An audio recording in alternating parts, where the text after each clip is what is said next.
In a busy alley of a big city, the noise of sirens and honking cars blended with the constant hustle and bustle of pedestrians. Neon signs illuminated the wet cobblestones, creating multicolored reflections that danced under the hurried steps of city dwellers. Malik Doumbia, an imposing 32-year-old athlete, walked calmly, dressed in a dark tracksuit with a sports bag casually slung over his shoulder. His serene demeanor contrasted with the frenzy surrounding him. An undisputed champion of the UFC, Malik was admired not only for his impressive physical strength, but also for his rigorous discipline and humble attitude. He had risen through the ranks of mixed martial arts through a combination of raw talent, hard work, and exceptional self-control. Despite his imposing stature and celebrity status, Malik was known for his kindness and simplicity. He often took the time to chat with fans who timidly approached him or encourage young enthusiasts to follow their dreams. That evening, after an intense training session, he was enjoying a moment of solitude amidst the urban frenzy.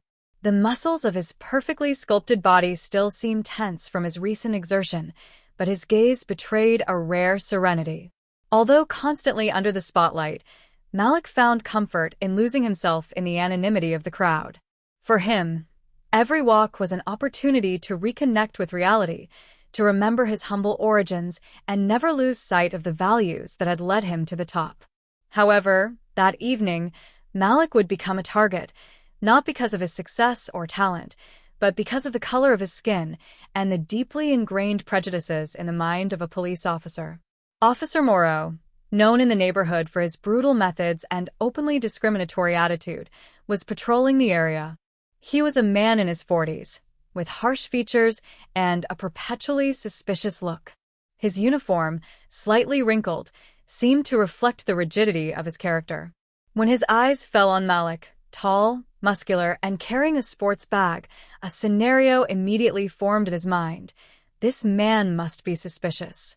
For Morrow, simply encountering a black man in an affluent neighborhood was enough to arouse suspicion. Without bothering to assess the situation or question his own judgment, he quickened his pace, his shoes pounding the pavement with determination. Reaching Malik, he placed an authoritative hand on his shoulder, forcing him to stop. His voice, cold and sharp, pierced through the noise of the street. "Hey, you! Stop right now and show me what's in your bag." Malik, slightly surprised by this sudden confrontation, turned around calmly. Although his face betrayed no anger, his serious gaze showed that he wasn't going to let himself be intimidated without a valid reason. His years of training and discipline had taught him to remain calm in all situations, even the most tense. "Excuse me, officer, is there a problem?" he replied in a calm but firm voice. This response seemed to annoy Morrow, who saw Malik's calmness as a form of insubordination. He furrowed his brow, straightening up to try to assert his authority in front of a man whose imposing stature greatly surpassed his own. "Don't play innocent. A man like you hanging around with a sports bag in this neighborhood? You think I'm going to buy that? Do what I say and open that bag now." Malik took a deep breath. He was aware of where this interaction could lead. Too often, he had heard of men like Morrow, ready to abuse their power without the slightest justification. "Officer, I am a citizen like everyone else. I just finished my training and am heading home. I see no reason to show you what's in my bag unless you explain why you're stopping me like this." But Officer Morrow, already irritated by Malik's calm and controlled tone, refused to listen. To him, the calmness of this man wasn't proof of innocence, but an attempt at manipulation. His mistrust, fueled by deeply rooted prejudices, only served to stoke his anger. He raised his voice, drawing more attention from passers-by, and pointed an accusing finger at Malik. "You're part of that group that hangs out here. Put that bag down right now and kneel." The authoritative tone and humiliating command were clearly meant to subdue Malik, but he did not move. His imposing stature, peaceful gaze, and upright posture seemed to defy the arbitrary authority without a word of protest. "Sir," replied Malik with disarming politeness, "I'm not what you think. I'm an athlete just coming from the gym. If you doubt me, check my identity. I assure you, this is all a misunderstanding." However, his attempt to reason with Morrow only fueled the officer's hostility. Used to never having his authority questioned, Morrow interpreted Malik's suggestion as a provocation. "Your identity, huh?" he hissed sarcastically. "You think I'm going to buy your athlete story? With that bag, you're probably hiding drugs or stolen goods. Now, kneel, right now." Around them, several passers-by had stopped, hesitating between the fear of getting involved and the indignation at an injustice they could see unfolding. A few had already taken out their phones to film, recognizing Malik and whispering among themselves. Malik, still standing, watched the officer with a patient but determined gaze. He had never been the type to bend in the face of injustice, but he also knew that escalating the situation would only make things worse. The years spent training for combat had taught him that self-control was the most powerful weapon. "Officer," he said calmly, "I have nothing to hide. But I will not kneel without reason. If you have questions, I am ready to cooperate with respect." His steady voice resonated with a natural authority, contrasting with Morrow's aggression. This stance triggered a mixture of admiration and tension among the onlookers, some of whom began to timidly intervene. "Hey, leave him alone," shouted a man in the crowd. "This is Malik Doumbia, the UFC champion. You don't know who you're dealing with." Officer Morrow abruptly turned around, annoyed by the interruption. "Shut up," he growled. "No one tells me how to do my job." But these words were swept aside by Morrow's stubbornness. Confident in his authority and inflated by his arrogance, the officer attempted to restrain Malik with a brutal, forceful grab, hoping to subdue him quickly and assert his dominance. However, he had no idea who he was dealing with. Malik Doumbia wasn't just a famous athlete. He was a master in the art of combat, accustomed to analyzing and neutralizing far more dangerous attacks than those of an angry police officer. With impressive precision and control, Malik dodged Morrow's clumsy move with a smooth step to the side. He showed no aggression, no violence. His movements were imbued with a natural elegance, reflecting his experience and mastery. When Morrow tried to grab him again, Malik calmly seized his wrist, immobilizing him with disconcerting ease. "Calm down, officer," he said in a low but firm voice. "I don't want to hurt you." In a fraction of a second, Malik neutralized Morrow's movements. With impeccable technique, he disarmed the officer, causing his baton to fall to the ground, then gently tipped him over onto the cobblestones without force or injury. Morrow, now disarmed and on the ground, blinked, stunned. He had been completely overwhelmed without even understanding what had happened. A stunned murmur spread through the crowd gathered around the scene. "That's Malik Doumbia, the champion," whispered a man, wide-eyed. "Yes, it's really him. He took him down without even fighting," added a woman, impressed. Phones were now focused on the interaction, capturing every moment. The crowd began to stir, some discreetly applauding, others shouting about the injustice and demanding explanations from Morrow. The officer, still on the ground, his cheeks flushed with anger and humiliation, tried to get up, but his posture betrayed a mix of shame and confusion. Malik, meanwhile, calmly reached down to retrieve his sports bag from the ground. His gaze met Morrow's, not with defiance, but with calm, unwavering dignity. "You could have just talked to me," he added before turning to leave, leaving the officer facing his own mistakes. Finally recognizing his error, Morrow, his face flushed with a combination of shame and rage, stammered a few incoherent words, desperately searching for an escape. But it was too late. The crowd, outraged by what they had just witnessed, was no longer murmuring. Voices were rising, demanding accountability.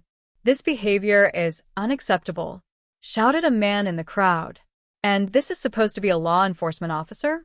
A woman called out sarcastically, phone in hand, still filming. Within minutes, the videos of the incident began circulating on social media. Clips showed Malik neutralizing the officer with impressive control and, most importantly, without any aggression. Others captured Morrow's baseless accusations and his arrogant behavior. Comments flooded in under the posts. "This is why we talk about systemic racism." "Kudos to Malik for his calm and self-control. A true lesson in dignity." This officer must be held accountable. Where are the authorities? The name Malik Doumbia, already famous in the sports world, was now associated with a new act of courage and dignity. The hashtags #JusticeForMalik and #AbuseOfPower quickly went viral, attracting the attention of local and national media. Malik, despite the impending media storm, remained true to his values. When questioned later by journalists, he stated, "I will not file a complaint against Officer Moreau. I do not believe in revenge, but in justice and reform. However, it is imperative that measures are taken to ensure that such abuses of power do not happen again." His exemplary attitude made a strong impression. Instead of seeking to further humiliate Moreau, Malik called for dialogue and reforms within the police force. "We all have a role to play in building a fairer society. It's not by attacking individuals, but by changing the system that we will move forward," he added, his gaze firm and sincere. Meanwhile, the repercussions for Moreau were immediate. Placed on administrative leave pending an internal investigation, he became the target of criticism, not only from the public but also within his own department. Several colleagues condemned his behavior, while civil rights organizations called for a complete overhaul of policing practices within the department. The case became a national symbol, reigniting the debate about racial bias and abuses of power within law enforcement. Malik, although he had never sought this exposure, used his platform to spread a message of unity and justice, becoming a role model for thousands of people inspired by his calmness and determination. As for Moreau, he was forced to publicly acknowledge his wrongdoings. In an awkward statement, he apologized. I deeply regret my actions and the biases that guided my behavior that night." But for many, these words rang hollow, as true change required more than just an apology. A few days later, Malik was invited to appear on a widely watched television show, where the host, known for her incisive tone and impactful interviews, sought to hear his side of the story. Seated on the set under the bright lights, Malik remained true to himself, calm, composed, and humble. Facing the cameras and an attentive audience, he spoke about the incident with disarming clarity.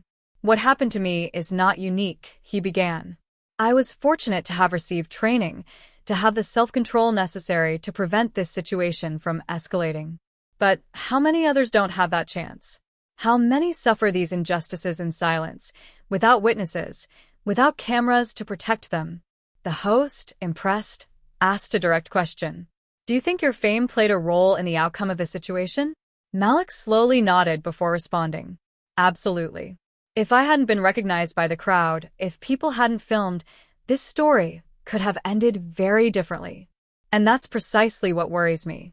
It's not my story that matters, but the story of all the anonymous people who, every day, endure discrimination and abuse without anyone there to bear witness." The audience applauded, moved by his words. Malik continued, his voice filled with sincerity.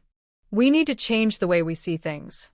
It's not about condemning one individual, but about transforming a system that allows such behaviors. I want us to focus on prevention, education, and training so that law enforcement becomes a true pillar of justice, not a source of fear." Over the months, Malik's fight for justice continued to resonate far beyond his own experience. National discussions were initiated on issues of racial discrimination, abuse of power, and law enforcement training.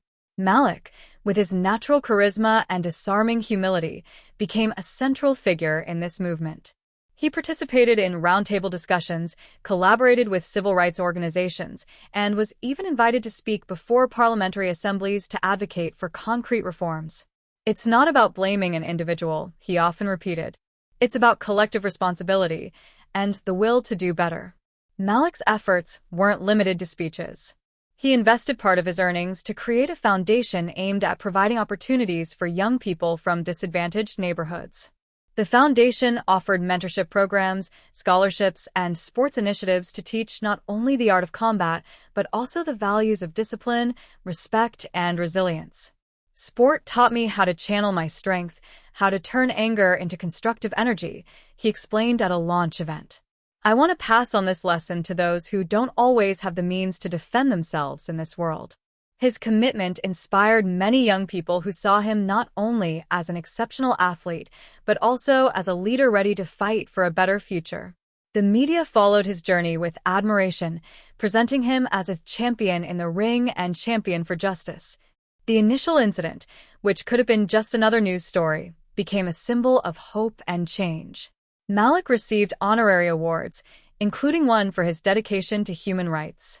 But, true to his character, he declared during the ceremony, "This award is not mine.